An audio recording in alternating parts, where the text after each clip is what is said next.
you for advice.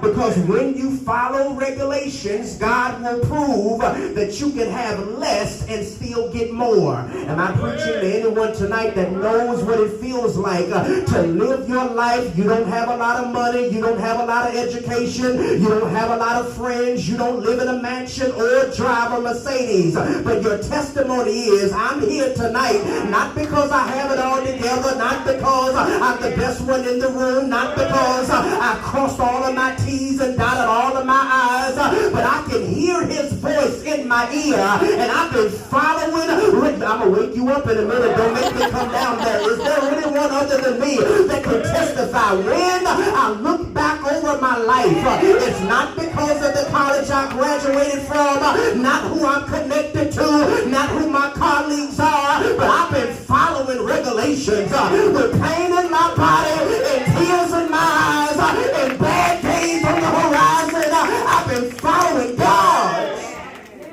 regulations. Might I suggest such is the case in Exodus chapter 30, dear friends. The regulations here are not about the law simply because the 10 Commandments have already been given.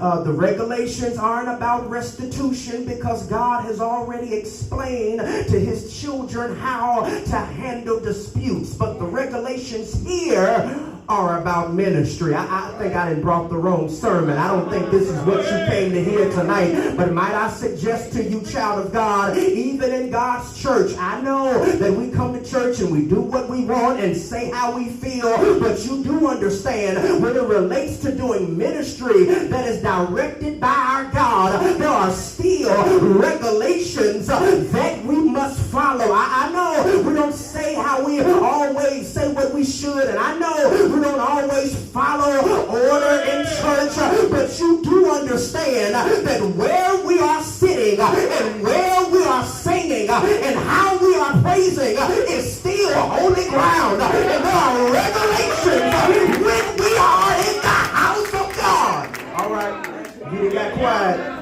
You just added 10 more minutes to the sermon. You got to say amen to me tonight. At the end of the day, if by chance, dear friends, we're going to realize there are regulations, Reverend Radford, when it relates to God's ministry, I got 3 things. Please, dear friends, let me give you all 3. Don't fall asleep on me just yet. There's 3 things I want to share if we understand there are regulations for ministry.